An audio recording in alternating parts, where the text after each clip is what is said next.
ఓం పూర్ణమదః పూర్ణమిదం పూర్ణాత్ పూర్ణముదచ్యతే పూర్ణస్య పూర్ణమాదాయ పూర్ణమేవావశిష్యతే.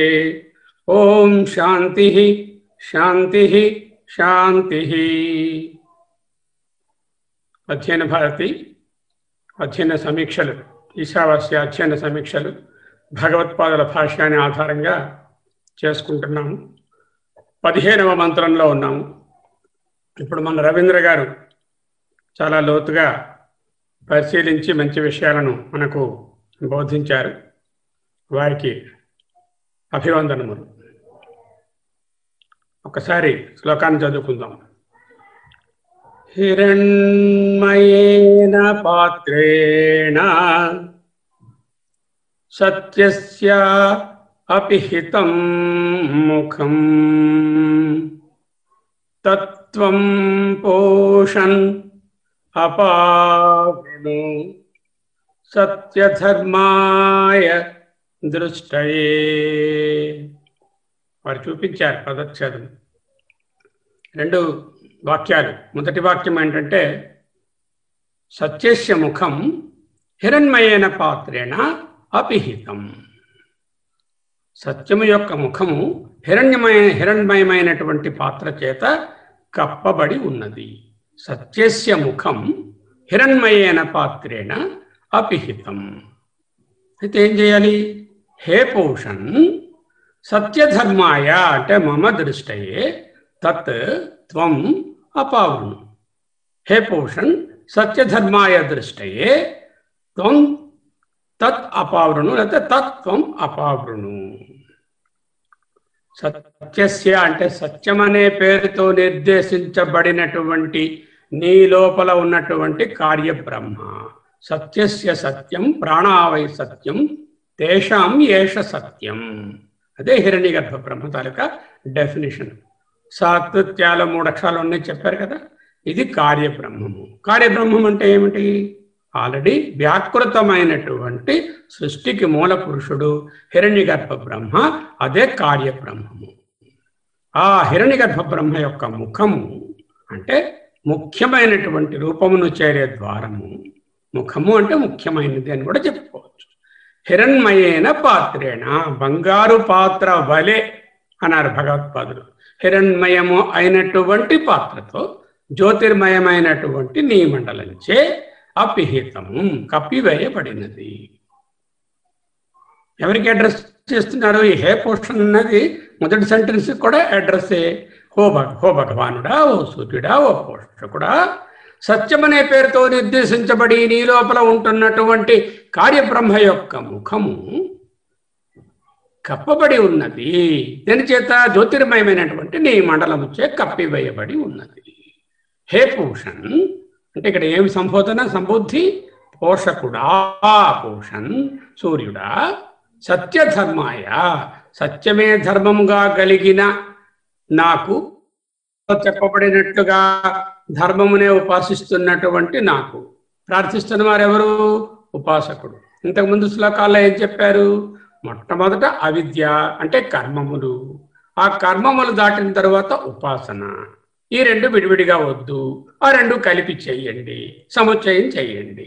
సరే చేస్తున్నారు, బాగా ముందుకొచ్చారు, జిజ్ఞాసు అయ్యారు, ముముక్షు కాబోతున్నారు. అటువంటి వారికి ఉపాసన విడిగా చేయకయ్యా. వ్యాకృత అవ్యాకృత 2 ఉపాసనలు ఉన్నాయి. ఆ 2 ఉపాసనల్ని కలిపి చేయవయ్యా. ఆ విధంగా చేస్తే నువ్వు మొదట అవిద్య వలన పితృలోకాలను, తరువాత ఈ ఉపాసనల వలన దేవలోకాలను, ఇవన్నీ సముచ్చయంగా చేయడం వలన హిరణ్యగర్భ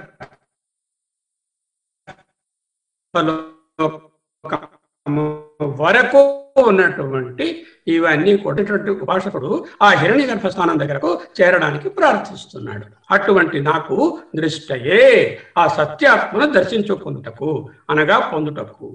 తత్ ఆ ఆచ్ఛాదనను త్వం నీవు అపావృను తెరువుము అని ప్రార్థిస్తున్నారు. ఎవరిని ప్రార్థిస్తున్నారు? పోషన్ అంటే సూర్యుడా అంటే సూర్యుడిని. అంటే ఏమిటి ఇక్కడ ప్రార్థన? హిరణ్యగర్భస్థానం వరకు ఈ ఉపాసనల ఫలితాల వలన పొందాలి. అయితే హిరణ్యగర్భస్థానము కన్నా పైనున్న పరమాత్మ స్థానము ఉపాసనల వలన లభ్యము కాదు. ఇది ఉపనిషత్ తాలూకా ఒక ముఖ్యమైనటువంటి ఉద్దేశము, ఉపదేశం. అటువంటిప్పుడు దాన్ని పొందడానికి ఈ ఉపాసనా బలంతో అక్కడ చేరినటువంటి వారు జ్ఞానంలో ప్రతిష్ఠించుకుని జ్ఞాన దృష్టితో చూస్తే ఆ సత్యాత్మక కార్యానికి కారణమైనటువంటి ఆ కారణ బ్రహ్మను కూడా వాళ్ళు దర్శించడానికి అవకాశం ఏర్పడుతుంది అని చెప్పడం అక్కడ ఉద్దేశం. ఓ పోషకుడా, సూర్య భగవానుడా, సత్యబ్రహ్మము, హిరణ్య గర్భ బ్రహ్మము, కారణ బ్రహ్మము యొక్క మోము జ్యోతిర్మయమైన నీ పాత్రను పోలిన నీ తేజోమండలముచే కప్పివేయబడి ఉన్నది. ఓ పోషకుడా, సత్యమే ధర్మముగా కలిగిన నాకు ఆ సత్యబ్రహ్మను పూర్తిగా తెలియుటకై నీవు నా కొరకు ఆ ఆచ్ఛాదనను తొలగింపు. అది స్థూలమైనటువంటి భావం. చూద్దాం. గురువుగారు ఏంటంటున్నారంటే శంకర భగవత్పాదులు దీనికి అవతారిక ఈ శ్లోకానికి. ఏమిటి అవతారిక? తత్ర అది అట్లుండా ఈ కర్మ సముచ్చయానికి ఏ మార్గాలు చెప్పారో అమృతం ఏ విధంగా పొందుతాడు అని అడుగుతున్నారు. తత్ర అది ఆ విధంగా ఉండగా కేన మార్గేణ అమృతత్వం అశ్నుతే. ఈ సముచ్చయకర్తకు ఏ మార్గం చేత అమృతత్వాన్ని పొందుతారు? అమృతత్వం అంటే ఏమిటి? అమృతత్వం అంటే మోక్షము కాదు. అమృతత్వం అంటే ముందు చూసుకున్నాము, ఆ జ్ఞాన నిష్టలో కుదురుకోవడము, ఆ జిజ్ఞాసువుగా ముముక్షువుగా ఉంటూ జ్ఞాన సాధనలో ముందుకు వెళ్ళడానికి కావలసిన అన్నిటినీ అందుకోవడము, దానినే అమృతత్వము అని ఇది ఉచ్యతే. ఈ విషయాన్ని ఇక్కడ చెప్తున్నారు. యత్ తత్ యత్ సత్యం అసౌ స ఆదిత్యో ఏష ఏకస్మిన్ మండలే పురుషో. అంటే ఏ పురుషుడైతే ఈ సూర్యమండలమునందు ఉన్నాడో, మరియు యచ్చ అంటే మరియు అయం దక్షిణేక్షన్ పురుష, మన కుడి కంటి యందు కూడా ఉండేటటువంటి పురుషుడు ఉన్నాడు, అదే ఈ ఆదిత్యుడు. ఆ ఆదిత్యుడు సత్యము అంటూ బృహదారణ్యకోపనిషత్తు మనకు బోధిస్తుంది. అయితే రెండు పురుషుడులు ఏంటండి? రెండు సూర్యుడులు ఏమిటండి? ఒకటి పైన కనిపిస్తున్నాడు, మళ్ళీ కంట్లో పురుషుడు ఏమిటండి? కంట్లో సూర్యుడు ఏమిటండి? మరి కన్ను అనేటటువంటిది చూడాలంటే ఒక దివ్యమైన శక్తి కావాలి కదా. ఆ దివ్యమైన శక్తియే ఆదిత్యుడు. అదే ఆది దైవికమైనటువంటి శక్తి మన శరీరంలో ప్రకాశిస్తున్నప్పుడు ఇది ఆది భౌతికమైనటువంటి ఒక శక్తి మనకి కనిపిస్తున్న సూర్యుడు ఒకటి, అందులో ఉన్నటువంటి అతి దైవిక శక్తి ఇది ఆధ్యాత్మిక శక్తి. ఆధ్యాత్మంగా చూసుకుంటే కన్నులో ఉంది, మనము అతి భౌతికంగా చూస్తుంటే రోజు మనకు కనిపిస్తున్నటువంటి సూర్యభగవానుడు, ఆది దైవికంగా చూస్తే అందులో ఉన్నటువంటి ఆ సత్యమే, ఆ పరమాత్మ తాలూకా ఒక అంశమే అక్కడ కనిపిస్తుంది. ఈ రెండు సత్యమని శృతి చెప్తోంది. ఏమిటి? ఆది ఆత్మలో ఉన్నది, అతి దైవంగా కనిపిస్తున్నటువంటిది, ఎదురుగుండా ఉన్న సూర్యుడు, రెండు ఒక్కటి. ఎవడు ఈ రెండు విధముల సత్యబ్రహ్మను ఉపాసిస్తున్నవాడే, ఇది ఉపాసన కదా. మరి ఉపాసన వరకు వచ్చిన వాళ్ళు వీళ్ళు మంచి కర్మలు చేశారు, ఆ కర్మాంశం తర్వాత ఉపాసనలు చేశారు, సముచ్చయాలు చేశారు, కార్యకారణ బ్రహ్మాలను కూడా అంటే మాయను కూడా ఉపాసన చేశారు. అటువంటి వాళ్ళు వేద విహితమైనటువంటి కర్మలను కూడా చేసుకుంటున్నాడు. అతడు మరణ సమయమున ఆత్మస్వరూపుడైన ఈశ్వరుని ఆత్మని పొందే ఒక ద్వారము హిరణ్మయైన పాత్రేణ ఇతి అని ఇక్కడ బోధించారు అంటూ ఆయన అన్నారు. చూద్దాం. హిరణ్మయం, హిరణ్యము అనే దానికి బంగారము అని అర్థము. ఇంకా లోతుగా చూస్తే చాలా ప్రెషస్ అని అర్థము, లేకపోతే కాంతివంతము అని అర్థము. ఇంకా డీపర్ మీనింగ్ అమర క్వశ్చన్లోకి పోయినట్లయితే ఇది ఎటర్నలో, అది కూడా హిరణ్మయమే, జ్యోతిర్మయము. తత్ బంగారు పాత్ర అంటే బంగారముతో చేసినది వలె ఉన్నది అని అర్థము. అట్టి పాత్రతో తేన పాత్రేణ, పాత్ర అపిధానభూతేన అంటే పాత్ర కప్పివేయబడి ఉండడం వలన, కప్పివేసే దానితో పాత్రను పోలిన తేజోమండలంతో కప్పివేయబడిన బలిని చెప్పుకున్నాం కదా. సత్యము యొక్క ఆ ఆదిత్య మండలంలో ఉన్నటువంటి కార్యబ్రహ్మ యొక్క సత్యస్య అంటే సత్యస్య సత్యం ప్రాణావై సత్యం తేషాం ఏష సత్యం అనే కార్యబ్రహ్మ హిరణ్యగర్భ యొక్క ఆదిత్య మండలంతశ్చ బ్రహ్మణ, ఆ ఆదిత్య మండలంలో ఉన్నటువంటి బ్రహ్మ దాని తాలూకా ముఖము అంటే ద్వారము, చేరే దారి కప్పివేయబడినది. అపిహితం. ఇది అల్లోపం చేసి ఒక్కొక్కసారి పిహితం అన్నా కూడా అదే అర్థం వస్తుంది. కానీ ఇక్కడ ఉపనిషత్తులో అపిహితం అని డైరెక్ట్గా ఇచ్చేసారు. ఆ ద్వారమును తెరువుము అని ఆదిత్య భగవానుని ప్రార్థిస్తున్నాము. చూడండి, త్వం తత్వం అంటే తత్వం రెండు మాటలు ఉన్నాయి. ఓ పూష, హే పూషన్, ఇలా వచ్చింది. పూష అనేటటువంటి పదము పూషన్ అని ఇక్కడ సంబోధించబడుతుంది. రాజన్, రాజా ఏ విధంగా అవుతుందో అదేవిధంగా పూష అనేటటువంటి సంబుద్ధే, పూషన్ అని కూడా సంబుద్ధే. ఆ ఆచ్ఛాదనాన్ని నీవు తొలగించుము. హే పూషన్ అపావృణు, అప ఆ వృణు, వృణు అంటే కప్పివేసబడినదని, ఆ అంటే బాగుగా, అప అంటే తొలగించు, ఆ కప్పును తీసివేసి. ఆవృణు అంటే మూసివేయడం, అపావృణు అంటే తీసివేయడం. అపసారయ అన్నారు భగవత్పాదులు, చాలా మంచి పదం. అపసారయ అంటే ఒక కట్టెని తొలగించినట్టు తొలగించుట అని అర్థం. అపసారయ తొలగించుము. సత్యస్య ఉపాసనాత్ సత్యం ధర్మో యస్య మమ సహ అహం సత్యధర్మ. ఎందుకండి నీకు తెరిచి చూపించాలి ఆ సత్య పురుషుణ్ణి, ఆ సత్యమైనటువంటి హిరణ్య గర్భుణ్ణి చేరేది అటువంటి అర్హత నీకేముంది? నేను సత్యధర్ముడను. సత్యం ధర్మో యస్య మమ సహ అహం సత్యధర్మ తస్మై, కాబట్టి మహ్యం నా కొరకు, లేకపోతే యథాభూతస్య ధర్మస్య అనుష్ఠాత్రే, అనుష్ఠించిన వాడు ఎవడు? యథార్థమైనటువంటి ధర్మాన్ని ఎవరైతే అనుష్ఠించారో వారు కూడా సత్యధర్ముడనే చెప్పుకోవచ్చు. రెండు అర్థాలను భగవత్పాదులు ఇదే మాటలోంచి సాధించారు. అయితే నా దృష్టి కొరకు అంటే సత్యస్వరూపుడమైనటువంటి నిన్ను తెలుసుకొని పొందుట కొరకు అంటే ఉపలబ్ధయే అన్నారు. ఉపలబ్ధయే అంటే పొందడం. పొందడం అంటే ఏమిటి? దాని తాలూకా పూర్తి తత్వంలో లీనమవడం, అదే మోక్షము అని కూడా చెప్పబడుతుంది. అయితే హిరణ్య గర్భ బ్రహ్మను తెలుసుకొని ఆ సత్య బ్రహ్మ తాలూకా తత్వాన్ని ధ్యానించుకుంటూ జ్ఞానంలోకి పోయి మోక్షాన్ని కూడా పొందడానికి ఇదే మార్గము అంటూ ఉపనిషత్తు నిర్దేశిస్తుంది. ఇక ఇక్కడ కొన్ని సంస్కృత పదాలు చక్కగా అర్థం చేసుకోవాలి.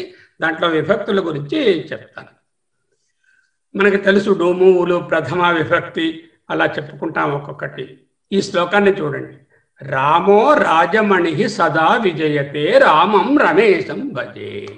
రామో అంటే రామ అనే దానికి అక్కడ సంధి వలన వచ్చినటువంటి పదము రాము. రామ అనేటటువంటిది ప్రథమ విభక్తి. అదే తెలుగులో డోమువులు అంటాము. రాముడు రాజమణి సదా విజయతే. రామం అంటే రాముని అంటే ద్వితీయ విభక్తి. నీనులా కూర్చి గురించి ద్వితీయ విభక్తి. రామం రమేశం భజే, రమేశుడైనటువంటి రాముణ్ణి నేను సేవిస్తున్నాను. మూడవది ఏమిటి? తృతీయ అంటే రాముని చే అంటున్నాం కదా, రాముని చేత. రామేణ అభిహత నిశాచర చమూహ్. రామేణ కృష్ణేన అలా వచ్చిందంటే, గోవిందేన అలా వస్తే అది తృతీయ విభక్తి. తర్వాత నాలుగోది ఏంటి? రామాయ అంటే రాముని కొరకు, కై కొరకు చతుర్థి విభక్తి. ఇక్కడ ఏంటి వస్తుంది? రామాయ అంటే రాముని కొరకు, తస్మై నమః. రామ ప్రథమ విభక్తి, రామం రాముని ద్వితీయ విభక్తి. రామ అంటే రాముడు డొమువులో ప్రథమ విభక్తి, రామం రాముని. రామేణ అంటే రాముని చేత తృతీయ విభక్తి, రామాయ రాముని కొరకు. రామాత్ న అస్తి, రామాన్ నాస్తి, రాముని కంటే అని అర్థం అన్నమాట. పరాయణం పరతరం, రాముని కంటే పరాయణం పరతరమైనది నాస్తి, లేదు. వలనం కంటెన్ పట్టి పంచమి విభక్తి.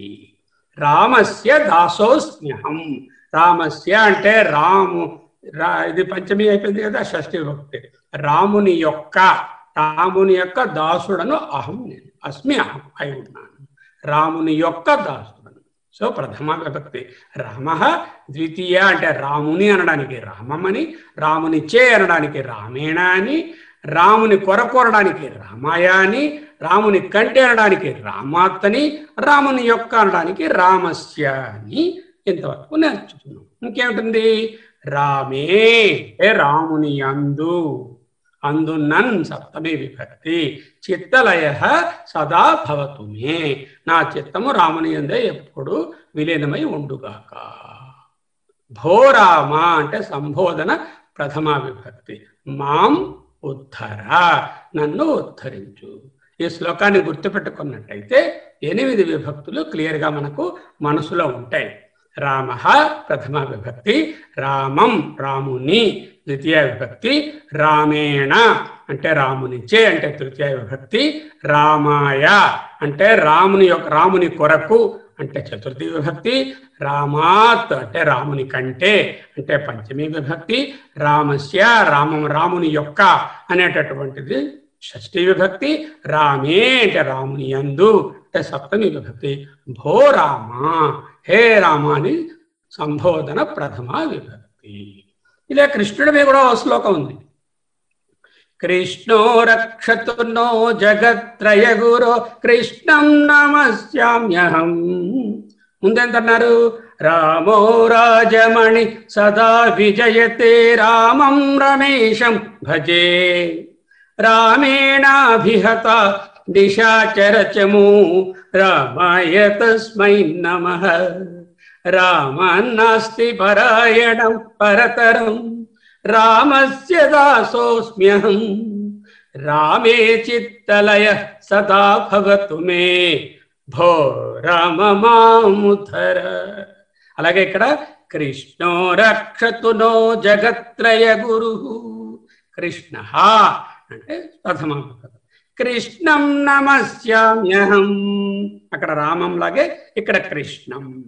కృష్ణేనామరశత్రవో వినిహిత, అమరశత్రువులందరూ అంటే దేవతల శత్రువులందరూ చంపబడినారు. ఎవరి చేత చంపబడినారు? కృష్ణేనా అంటే తృతీయ విభక్తి. కృష్ణాయ తుభ్యం నమః, కృష్ణాయ కృష్ణుని కొరకు తుభ్యం నమః. కృష్ణాదేవ సముత్థితం జగదిదం, ఇదం జగత్ సముత్థితం బాగుగా ప్రకాశించొస్తుంది, వస్తుంది, పుడుతుంది. ఇక్కడి నుంచి కృష్ణాత్ ఏవ అంటే కృష్ణుని యందే, సారీ కృష్ణాదేవ కృష్ణుని వలనని కంటే కదా పంచమి విభక్తి, కృష్ణుని వలన జగత్తంతా పుడుతుంది. కృష్ణస్య అంటే కృష్ణుని యొక్క భక్త్యోస్మహం అహం. కృష్ణే అంటే కృష్ణుని యందు సర్వం ఏతదఖిలం తిష్టతి, ఇది అంతా కృష్ణుని యందే ఉన్నది. హే కృష్ణ అంటే సంబోధన ప్రథమ విభక్తి. రక్షస్వ మాం. ఈ శ్లోకంలో ఏం కనబడ్డాయి? హిరణ్మయేన పాత్రేణ అంటే రామేణ కృష్ణేణ అనేటటువంటి ఆ పాత్రేణ అని కనిపిస్తుంది కదా, అది తృతీయ. సత్యస్య రామస్య కృష్ణస్య లాగా సత్యస్య సత్యము యొక్క ముఖము అపిహితం కప్పబడినది. ఆ యొక్క అంటే అక్కడ షష్ఠి విభక్తి కనబడుతుంది. తత్వం పోషణ్ అపావృణు, ఎవరికి? సత్యధర్మాయ, సత్యధర్మములు కలిగిన వాని కొరకు ప్రార్థిస్తున్న ఆయన. సత్యధర్మములు కలిగిన వాని యొక్క దృష్టయే చూడడానికి, ఆయన చూడడానికి అంటూ అక్కడ మళ్ళీ షష్ఠి విభక్తి వచ్చినది. ఇవి విభక్తులు. దీనికి చిన్న కథ ఉంది. ఏమిటా కథ? ఇంకా కథ రాలేదా, తర్వాత వస్తుంది. సరే, పుష్ అనే ధాతువునకు పోషక అనేటటువంటి ప్రథమ విభక్తి ఏకవచన అంశం. ఇక్కడ ఒక్కసారి చూడండి, ఈ శ్లోకాలలో ఏమి వాడాము? పుంలింగ శబ్దాలే వాడాము. అలాగే ఏకవచనం వాడేమా, ద్వివచనం వాడేమా, బహువచనం వాడేమా? ఏకవచనమే వాడాము. ఏకవచన పుంలింగ శబ్దాలకు విభక్తి రూపాలు ఇవి. ఇలాగ ఏకవచన ద్వివచనాలకి, బహువచనాలకి, స్త్రీలింగ శబ్దాలకి కూడా శ్లోకాలు, అర్థాలు కూడా ఉంటాయి. అయితే మనము ఏకవచన పుల్లింగ శబ్దంతో స్టార్ట్ చేసి 2 భగవంతుని ప్రార్థనలతో ఇవి నేర్చుకున్నాము. ఇంకా సమయం వచ్చినప్పుడు మిగతా కూడా చూద్దాం. ఒక్కొక్క విభక్తి అనేటటువంటిది లింగము, దాని తాలూకా నంబర్, జెండర్ అండ్ నంబర్ రెండింటి మీద డిపెండ్ అయి ఉంటుంది. ఓకే, పుష్ అనే ధాతువు పోషక అనేటటువంటి దాని నుంచి వచ్చినటువంటి పుష్ ధాతువు నుంచి పోషక వచ్చింది, లేక పూషా వచ్చింది, దాని నుంచి పోషన్ వచ్చింది. పోషన్ అన్న రాజన్ అంటే రాజా, ఎలాగో పోషన్ అంటే పూష. హే పూషన్, పోషించువాడా, పోషించి పచనము చేసి గ్రసించువాడా అంటే ఆయనే పోషిస్తాడు, ఆయనే కలిగిస్తాడు, ఆయనే సంహరిస్తాడు కూడా. ఎందుకు అలా అన్నారు? ఏమిటి ఈ పోషణ? జ్ఞానమే పోషణ, జ్ఞానప్రదాత కాబట్టి ఆయన జ్ఞానమే, మన జ్ఞానాన్ని ఇవ్వడమే మనని పోషించడం. ఇదే కూడా మనం ఆదిత్య హృదయంలో నేర్చుకుంటాం. ఆదిత్య సవిత సూర్య ఖగః పూషా గభస్తిమాన్ అంటూ నేర్పిస్తారు. అక్కడ కూడా పూషా అనేటటువంటి సంబుద్ధియే ఉపయోగించబడినది. సూర్యుని మించినటువంటి దేవత ఏది ఉంది? ఒక్కసారి ఆలోచించండి. సూర్య భగవానుడు లేకుండా ఉంటే నీరు ఆవిరి అయ్యి, మేఘాలయ్యి, వర్షం వచ్చి మనకు జలం ఉంటుందా? ఉండదు. సూర్యుడు లేకుండా ఉంటే వైటమిన్ డి ఉంటుందా? ఉండదు. సూర్యుడు లేకుండా ఉంటే ఫోటోసింథసిస్ ఉంటుందా? ఉండదు. ఫోటోసింథసిస్ లేకపోతే ప్లాంట్స్ బతుకుతాయా? బతకవు. ప్లాంట్స్ లేకపోతే అవి తిని బతికే జంతువులు బతుకుతాయా?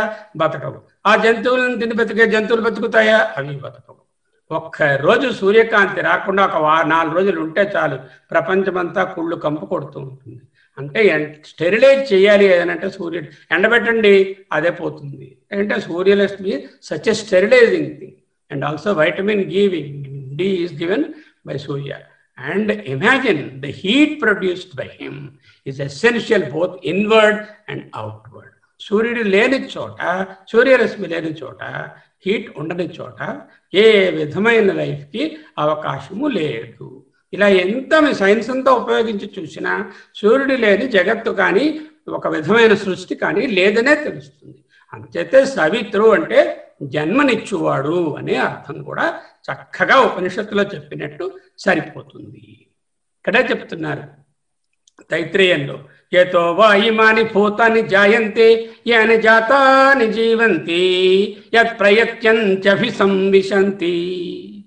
పుట్టుట, పెరుగుట, లయము అన్నీ కూడా ఆ పరమాత్మ యందే, ఆ పరమాత్మ ప్రతిరూపమైనటువంటి ఆదిత్యుని యందే అని అర్థం.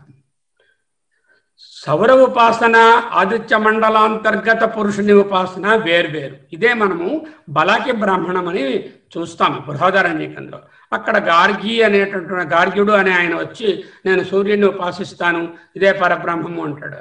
అయ్యా దాదా అవైదికమయ్యా, సౌర ఉపాసన చేసుకో, తప్పులేదు. కానీ అది వేదంలో అది భగవంతుని తాలూకా పరిపూర్ణతత్వంగా తెలుసుకోము. ఆదిత్య మండలాంతర్గతమైనటువంటి పురుషుడు ఎవడైతే ఉన్నాడు ఆ పురుషుడే సత్యము, అదే వైదికోపాసన. అయితే ఆదిత్యుడు ఎవరండి? Aditya is nothing but the reflection of the Parabrahma. Satyabrahma is nothing but the reflection of the Parabrahma. వీటిని ఏమి డెనౌన్స్ చేసి చెప్పడానికి ఏ మాత్రము లేదు. పరబ్రహ్మమన్నా, సత్యబ్రహ్మమన్నా, ఆదిత్య బ్రహ్మమన్నా అన్నీ ఒక్కదానినే ఫైనల్గా చూపించేవి.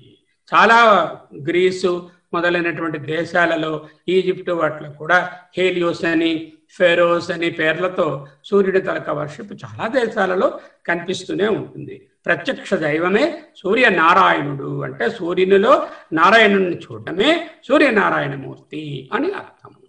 అపావృణు అంటే భగవత్పాదులు అపసారయ అంటే ప్రక్కకి తొలగించుము. ఎవరు తొలగిస్తారు? మరి మనమే తొలగించుకోవచ్చు కదా. అపావృణు అని ఆయన ఎందుకు ప్రార్థించడము? ఆయన గురువు పరమాత్మ, వీరి తాలూకా బోధన వలననే మనకు ఆ తెర తొలగగలదు. అంటే పక్కకు తొలగించుము అని సరి అయినటువంటి గురువునే ఆదిత్య బ్రహ్మనే ప్రార్థిస్తున్నారు. ఇంకా చూద్దాం. సత్యధర్మాయ దృష్టయే, సత్యధర్మ దృష్టి ఇచ్చేవాడు. అదే జ్ఞానరూపమైన చూపే సత్యధర్మమైనటువంటి చూపు, నిజమైనటువంటి చూపు. దృష్టయే, చీకట్లో వస్తువుల తలక యథార్థ జ్ఞానం ఉంటుందా? ఉండదు. ఎక్కడ వెలుగు ఉంటుందో అక్కడే దృష్టయే అన్నారు. యహ పశ్యతి సపశ్యతి. ఇక్కడ సహపశ్యతి అని ఉండాలి కదా. ఎందుకంటే సపశ్యతి అని అది వ్యాకరణ సూత్రం. ఆ కాకుండా హ్రస్వాకారం కాకుండా వేరేదైనా పరమవుతే ఆ విసర్గ లోపం అయిపోతుంది, అప్పుడు సపశ్యతి అయిపోతుంది. అంటే అదే నిజమైనటువంటి చూపు. కమలేసు చూడని కన్నులు కన్నులే తనుకోడ్జాల రంధ్రములుగాక అన్నారు. ఆ కన్నులు అంటే ఏమిటే మామూలుగా రోజా పువ్వునో టేబుల్నో కాఫీ కప్ను చూడడము కాదు. అంతర్దృష్టి, బాగా పరిశీలించి తెలుసుకొని అనుభవంలోకి తెచ్చుకోవడము అని దానినే దృష్టి అంటారు. అందుకే నువ్వు మామూలుగా ఇలా చూస్తే నేను కనపడను, దివ్యం దదామి తే రూపం పశ్చిమే యోగమైశ్వర్యం. ఆ దివ్య దృష్టియే నిజమైనటువంటి చూపు. అంటే ఇలా సినిమాలో చూపించినట్టు ఒక లైట్ అలా వెళ్ళిపోవడం కాదు, జ్ఞానరూపమైనటువంటి చూపే దివ్య దృష్టి. వ్యాసుని గురించి రాస్తున్నప్పుడు మనం ప్రార్థన చేసుకున్నప్పుడు చెప్తాం, ఫుల్లారవిందాయత పత్ర నేత్ర, తామర రేకుల్లా విశాలమైన కన్నులు కలిగిన ఓ వేదవ్యాస మహాముని. వేదవ్యాస మహామునిని వర్ణించడానికి తామర రేకులు ఎందుకు, అంతటి విశాల కన్నులు ఎందుకు అంటే ఏమిటి? విశాల దృష్టి, జ్ఞాన దృష్టి కలిగినటువంటి ఓ మహాత్మా అనేటటువంటి రూపకము. ఇక్కడ దృష్టయే అంటే అనుభవమే, ఉపలబ్ధియే అని అర్థం. హే పూషన్ తత్వం అపావృణు, ఓ పోషకుడా, ఓ సూర్యదేవత, అపావృణు అంటే పక్కకు తొలగించుము, అపసారయ అనే దానికి చెప్పారు. ఆవృణు అపావృణు, వృణు ఆవృణు, ఆవృణు అపావృణు. దేనిని తొలగించాలి? ప్రాకృత బుద్ధికి కనపడకుండా ఉండేటటువంటి ఆచ్ఛాదన. అంటే ఏమిటనమాట?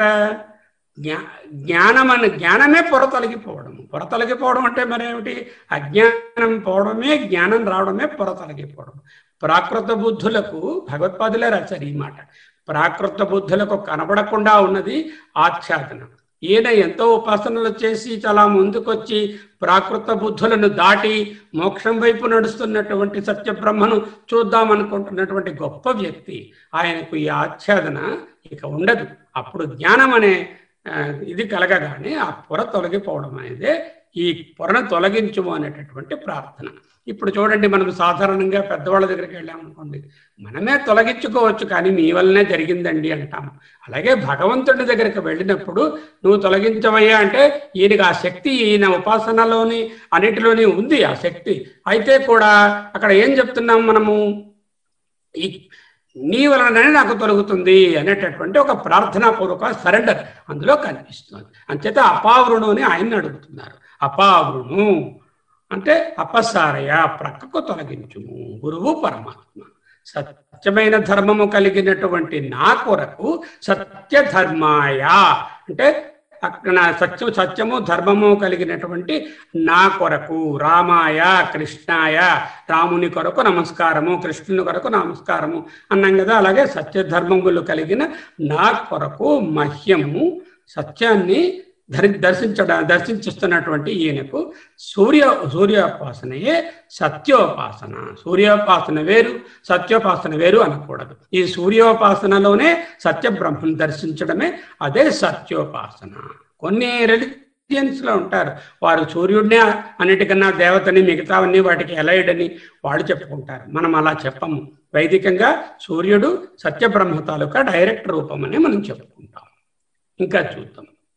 ఒక కథ ఉందని చెప్పాను కదా, అదే ఈ కథ. ఒక ఆయన పెళ్లి చూపులకి వెళ్ళాడు. ఆ పెళ్లి చూపులకి వెళ్ళినప్పుడు కొంచెం చదువుకున్నాడు, ఏదో సంస్కృతం 4 ముక్కలు అలా కొంచెం ఏదో పొడి ముక్కలు తెలుసు, పూర్తిగా తెలియదు, జ్ఞానం లేదు వీడికి. ఈయన వెళ్ళి ఒక మంచి చదువుకున్నటువంటి ఒక అమ్మాయిని ఇంటర్వ్యూ చేస్తున్నాడు. చేసినప్పుడు వాడికి నేను ప్రశ్నలు వేస్తాను, మీ అమ్మాయిని ఎలాగైనా వేయొచ్చా అన్నాడు. విద్వాంసుడు కదా, పండిత మన్యుడు కదా, అంటే తనేది గొప్ప అనుకుంటున్నాడు. అటువంటి వాడు తనే గొప్ప అనుకున్న వాళ్ళని పండిత మన్యహ అంటారు. నాకు నేనే గొప్ప అనుకుంటుంటే నన్ను పండిత మన్యుడు అంటారు అనమాట. ఆయనేమో కొన్ని ప్రశ్నలు వేశాడు. వేస్తే ఆ అమ్మాయి అలవోకగా ఈ చిల్లర ప్రశ్నలకి సమాధానాలు చెప్పేసింది. అంతటా కొంచెం గుసగుసలు బయలుదేరాయి. ఏమిటి ఆ గుసగుసలు? నేనంటే ఏమిటంటే అమ్మాయి కూడా అబ్బాయిని ఏదో కొంచెం అడగమనండి, దాందే ఉంది అన్నట్టు ఈ పెళ్లి కొడుకు. ఎందుకంటే విద్వాంసుండి కదా, ఆమె ఏమడిగినా చెప్పేస్తాను అనే ధైర్యంతో ఆయన అన్నాడు. అంటే ఆవిడ అడిగింది, ఏదో ప్రశ్న వేసింది. ఆ ప్రశ్నలో విహస్య విహాయ అని 2 పదాలను ఇచ్చింది. ఈయనంటున్నాడు, రామస్య కృష్ణస్య గోవిందస్య మనకి నేర్చేసుకున్నాం కదా, సంస్కృతం అంతా వచ్చేసింది, మరేముంది? విహస్య అంటే ఏదో రామస్య రాముని కొరకు, కృష్ణస్య కృష్ణుని కొరకు, ఇది కూడా ఏదో షష్ఠీ విభక్తి పదము అయి ఉంటుందని అనుకున్నాడు. అలాగే విహాయ రామాయ కృష్ణాయ లాగా విహాయ అంటే ఇది కూడా ఏదో చతుర్థి విభక్తి పదము, అంటే రాముని అని రాముని యొక్క విహస్య అంటే రాముని యొక్క రామస్య రాముని యొక్క కృష్ణస్య కృష్ణుని యొక్క ఎలా అనుకున్నామో విహస్య కూడా అలా ఒక షష్ఠీ విభక్తి అనుకున్నాడు. విహాయ అంటే చతుర్థి విభక్తి, రామాయ కృష్ణాయ గోవింద ఇలాగా అలా అనుకున్నాడు. అనుకుని ఏదో ఆన్సర్ చెప్పాడు. అప్పుడు ఆ అమ్మాయి ఈ శ్లోకం చెప్తుంది. యస్య షష్ఠీ చతుర్థీ చ, ఎవరికి షష్ఠీ చతుర్థిలో విహస్య చ విహాయ చ, విహస్య అనేటటువంటి షష్ఠీ విభక్తిగాను విహాయ అనే పదము చతుర్థి విభక్తిగాను కనిపిస్తుందో అటువంటి ప్రబుద్ధుడికి ద్వితీయస్యాత్ అహం కథం, నేను ఏ విధముగా ఆయన second half or better half అవుతాను అంటే నేను వీడిని పెళ్లి చేసుకోను అంటూ చెప్పింది. అంటే వాడికి విభక్తి జ్ఞానం లేకపోవడం వలన విహస్య అనేదాన్ని షష్ఠీ విభక్తిగాను విహాయ అనేదాన్ని చతుర్థి విభక్తిగాను విశ్లేషించి ఆన్సర్ చెప్పాడు. అసలు అలా చెప్పడం వల్ల ఫెయిల్ అయిపోయాడు పరీక్షలో. విహస్య అంటే నవ్వి అని అర్థం, విహాయ అంటే విడిచిపెట్టి అని అర్థం. విహాయ జీర్ణ అన్యాని సంయాతి నవాని దేహి అంటే చూసాం కదా, విడిచిపెట్టి. ఇవి అవ్యయం, వీటికి విభక్తి ఉండదు. సత్యము ధర్మముగా కలిగిన వాడు సత్యధర్ముడు, సత్యధర్మాయ అట్టివాని కొరకు అంటే చతుర్థి విభక్తి. ఎవరు అట్టివారు? ఈ ఉపాసనా బలంతో, ఈ కర్మనిష్టలతో, ఈ సముచ్చయ బలంతో అంత దూరం అధ్యయనం చేసుకుంటూ వచ్చినటువంటి ఒక మహానుభావుడు, ఆయన కొరకు. సత్యస్వరూపుడైనటువంటి పరమేశ్వరుని ఉపాసించడం వలన సత్యమే ధర్మముగా కలవాడు. పరమేశ్వరుడు సత్యస్వరూపుడు, ఆయనను ఉపాసిస్తే ఏమవుతుంది? ఏదైనా దేవతను ఉపాసిస్తే ఆ దేవత అయిపోతాడు. ఉపాసన అంటే ఏమిటి? మానసిక కార్యం అంటే ఏమిటి? తత్పరత అంటే ఏమిటి? తద్భావము అంటే ఏమిటి? తాదాత్మ్యము, దానిలో కలిసిపోవడం. సత్యస్వరూపుడైన పరమేశ్వరుడిలో కలిసిపోవడానికి ఉపాసిస్తే ఆయన సత్యమే ధర్మముగా కలిగిన వాడవుతాడు. అటువంటి వాడిని సత్యధర్మాయ, అటువంటి నా కొరకు, అటువంటి వాని కొరకు నేను సత్యధర్ముడను, మహ్యం అపావృను, నా కొరకు తొలగించుము. నీవు సత్యస్వరూపుడు, నీ ఉపాసన నన్ను కూడా నీ సత్యస్వరూపంతో ఏకం చేస్తుంది. కాబట్టి నాకు ఈ అడ్డు నువ్వు తొలగించు. ఈయన ఆల్రెడీ ఆ స్థితికి వచ్చాడు. అయితే గౌరవంగా, ప్రార్థనాపూర్వకంగా, వినయంగా అక్కడ ఆదిత్యుడు అనేటువంటి పరమ గురువుని ప్రార్థించి అది ఓపెన్ చేయమని అడుగుతున్నారు. దృష్టయే అనే చూపు అంటే చూపు ప్రయోజనము కొరకు. దృష్టయే కూడా చతుర్థి విభక్తి. దృష్టి దృష్టయే అటువంటి చూపు కొరకు, కై కొరకు చతుర్థి విభక్తి. ఏమిటి ఆ చూపు? జ్ఞాన దృష్టి. జ్ఞాన దృష్టిలో ఏమి కలుగుతుంది? ఉపలబ్ధి అంటే సత్యాత్మ తెలుస్తుంది. ఆ సత్యాత్మ తెలియడమే ఉపలబ్ధి, అదే జ్ఞాన దృష్టి, అదే దృష్టయే అనేదానికి భగవత్పాదులు చెప్పినటువంటి అర్థం. యథార్థమైన ధర్మమును నేను అనుష్ఠించానయ్యా. నా జీవిత పర్యంతము నేను ఏ విధమైన కామ్యకర్మలు లేకుండా, సీలాగా బతకకుండా, బీలో ఉంటూ అవిద్య అనేటటువంటి కర్మలను చక్కగా అనుష్ఠించుకుంటూ, విద్యుక్త ధర్మాలన్నీ నెరవేర్చుకుంటూ, అదొక్కటే కాకుండా ఉపాసనను కూడా జోడించుకుంటూ, మళ్ళీ ఉపనిషత్తులో చెప్పినట్టు ఆ ఉపాసనలో వ్యాకృత అవ్యాకృత ఉపాసనలు ఉన్నాయని తెలుసుకొని ఆ రెండింటినీ సముచ్చయం చేసుకుంటూ ఇంతవరకు వచ్చానయ్యా. నా కొరకు అంటే సత్యధర్ముడనైనటువంటి నా కొరకు అంటే చతుర్థి విభక్తిలో అపావృణు అంటే తొలగింపు అనడం ఈ ప్రార్థన. ఇంకా చూద్దాం. సంప్రదాయ ధర్మం. ఇప్పుడు ఇక్కడ ధర్మము అన్నారు కదా అని, సార్ ధర్మంలో చాలా రకాలు ఉంటాయి. సత్యధర్మము వేరు, సంప్రదాయ ధర్మాలు వేరు. సంప్రదాయ ధర్మాలు అంటే ఆచార విశేషాలు. ఏదో ఫలానా పర్టికులర్ డే నాడేదో ఉపవాసం ఉండాలి, లేదా ఫలానా రోజు నీ కోవిలికి వెళ్ళాలి. ఇవి ధర్మములు. కానీ ఇవి సాంప్రదాయ ధర్మాలు, లౌకిక ధర్మములు. ఇవి సత్య ధర్మములు కావు. ముందు కూడా తెలుసుకున్నాం. భక్తిలో లౌకిక భక్తి, పరాభక్తి, అపరాభక్తి. పరాభక్తి అనేటటువంటిది సత్యభక్తి, అపరాభక్తి అనేటువంటిది లౌకిక భక్తి లేక అవైదిక భక్తి. అటువంటి సాంప్రదాయ ధర్మాలు నిజంగా ధర్మములు కావు.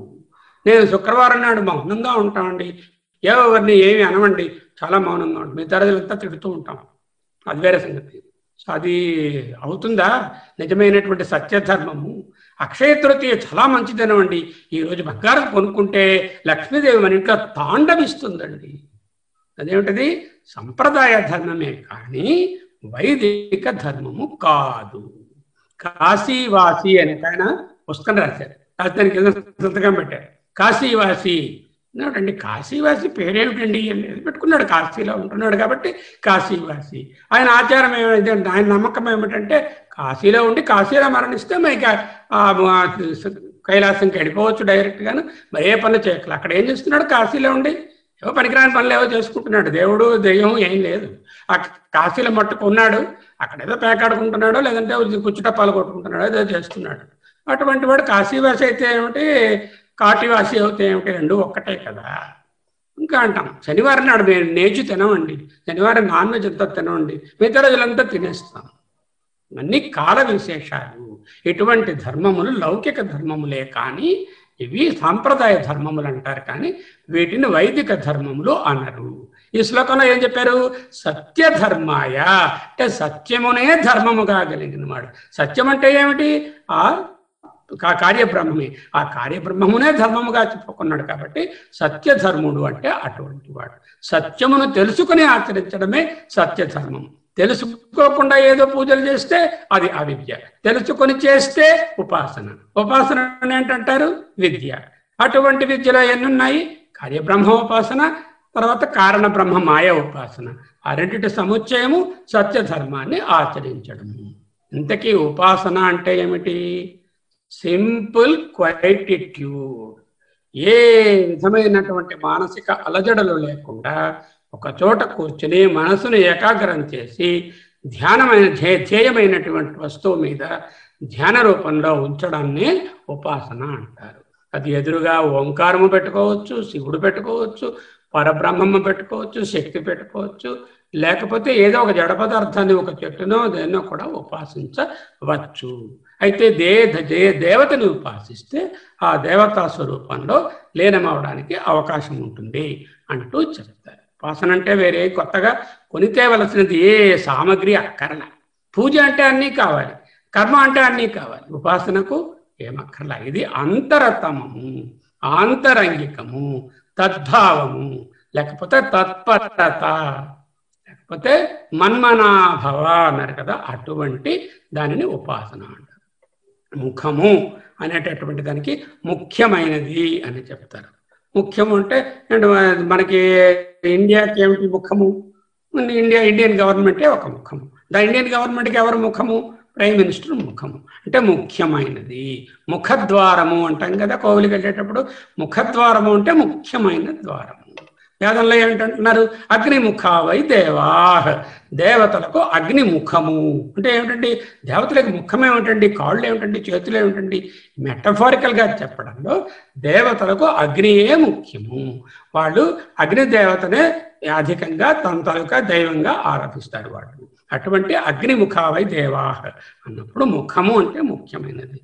ఇక్కడ శ్లోకంలో చెప్పుకున్నాం కదా, హిరణ్యమయేన పాత్రేణ సత్యస్య అపిహితం ముఖం, సత్యస్య ముఖం అపిహితం కప్పబడి ఉన్నది. ఇంపార్టెన్స్ సత్యస్య ముఖం అపిహితం, సత్యము యొక్క ప్రాముఖ్యత మరుగుపడినది. చూడండి ఎంత చక్కటి అర్థం వస్తుంది. సత్యస్య ముఖం అపిహితం. ముఖం అంటే ఏమిటి? ప్రాముఖ్యత. సత్యం అంటే ఏమిటి? సత్యబ్రహ్మ. సత్యబ్రహ్మ అంటే ఏమిటి? సృష్టికర్త. ఈ సృష్టికర్త అయినటువంటి ఆ హిరణ్యగర్భ బ్రహ్మ.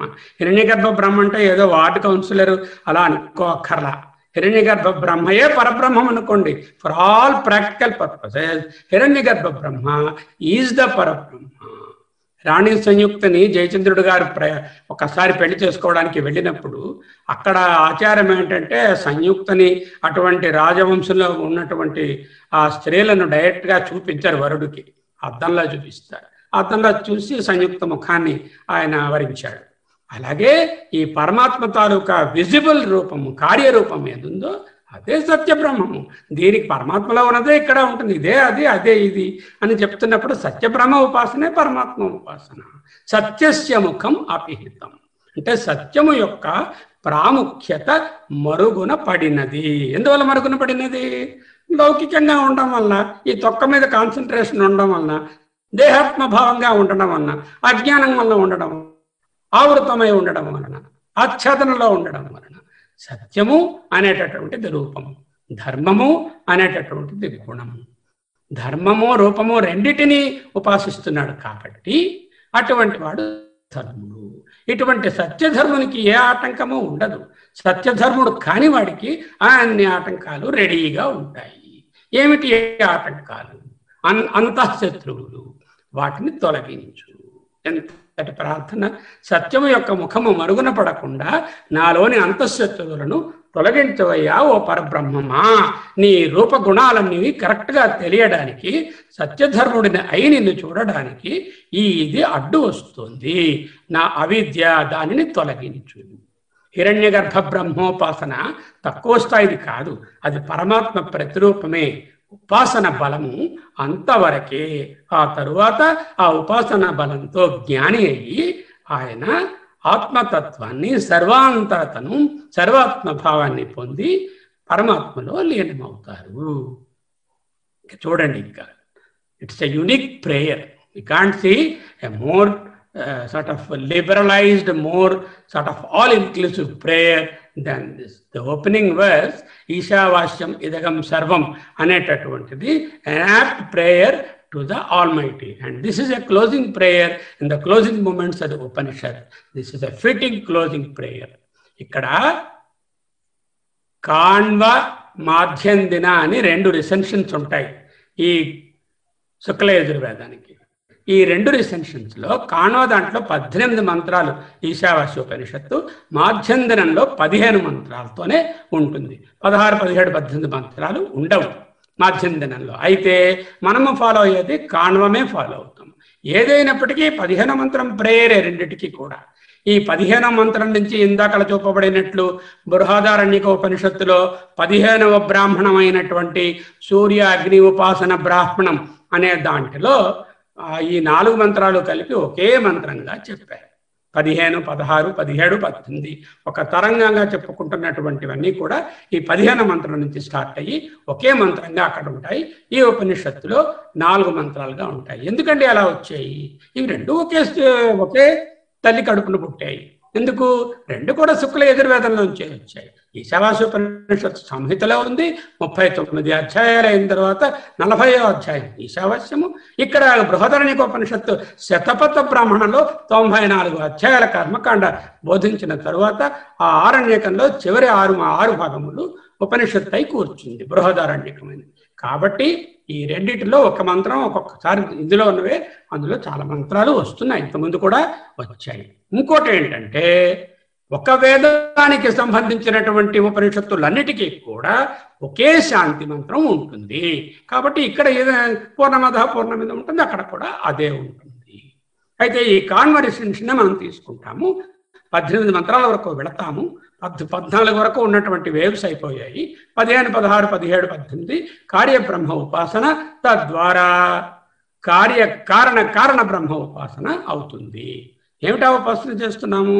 ఓ lord, the visible lord Suryadeva, unveil the reality to me, the glittering world of multitude of objects, the manifold desires and innumerable fascinations I have. All these engulf and envelop and blind me from the truth. Oh Lord, empower me to pierce through the apparent. What is apparent? The whole world of fascinations, desires, objects, engulfments, envelopments are all these which are apparent. Please pierce through this apparent and recognize and experience, and make me recognize, empower me to recognize and experience the reality within. A loving, compelling request is this prayer. Again, I am reading the meaning in English. Oh Lord, you can put any there. You can put Surya Bhagavan, you can put any Lord you wanted to keep there. You can put even any other religious God, Christ, Buddha, or Allah, anything. Oh Lord, unveil the reality. Why you have to be unveiled? The glittering world of objects, the multitude of desires, the innumerable fascinations, they're engulfing me and enveloping me from the truth. I'm enveloped, I'm engulfed, I'm totally surrounded and disillusioned, and no illumination whatsoever because of this covering. O Lord, empower me to pierce through the apparent. What is apparent? The world of plurality, the world of objects, the world of desires, the world of our own self-created miseries, are the apparent engulfments or envelopments. Empower me to pierce through the apparent and recognize and experience the reality within. This is a very loving but compelling request. Please open the door. Or even no, please open the door. Apavrunu. A bhakta who has reached such a stage, a sadhaka who is such a great upasaka, can with love compel the Bhagavan also to open the door for him. That's a loving and compelling request. The poetic beauty in this particular verse is captivating. No doubt it is captivating. Hiranmayena patrena satyasya apihitam mukham tattvam poshan apavranu satya dharmaya drishtaye. But the treasure within that should not be missed. Cannot be missed. What is the treasure? It is a prayer to the universal reality to unravel the mystery and remove all the obstructions and unveil the layers of ajnana we have, so that we can perceive the reality within it. Poshan, nourisher, and epithet. It is not a prayer of the dying, my dears. This is a prayer for you and me, for everyone. We are not dying at the moment. Of course we will die. It's not a prayer of the dying, but it's the prayer of the dying ego. When the ego is dying, this will be the prayer.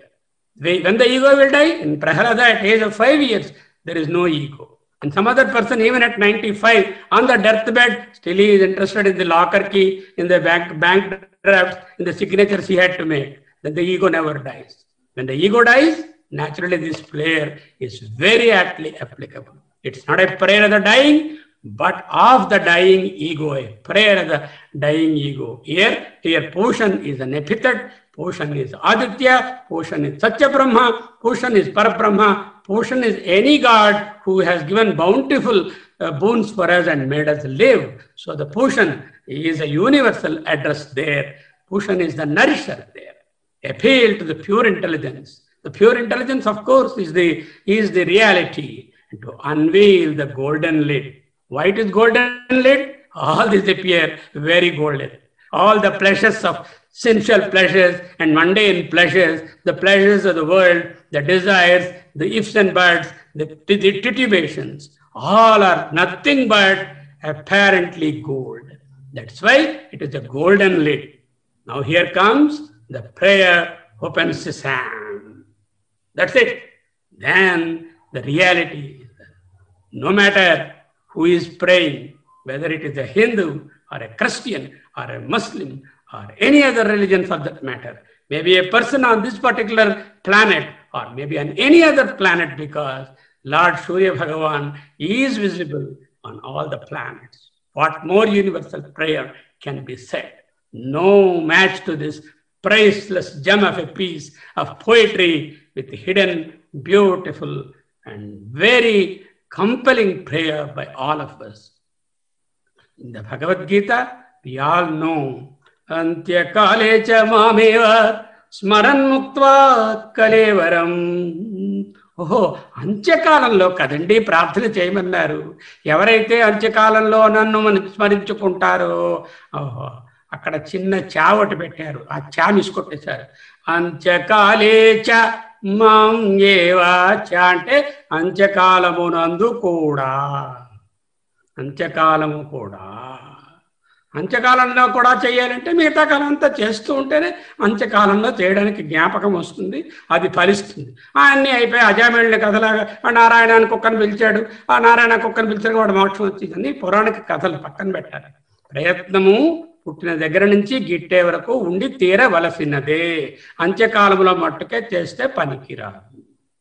This is not the prayer of the dyeing, but the dying ego is addressing the Lord. Oh Lord, unveil the reality, the glittering world of objects, desires, fascinations. The golden lid is engulfing and enveloping me from the truth. Please empower me to pierce through the apparent and recognize and experience the reality. This is the prayer here. Now, I suggest each one of you, please recite this verse word by word in your own mind or outside, because all mics are muted. You can do that along with me. I'll take you through that word by word. After that, please practice and by heart and use this as your daily prayer. Hiranmayena patrena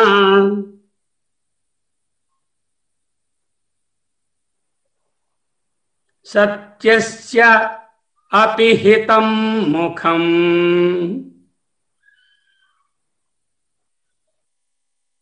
हिरण्मयेन पात्रेण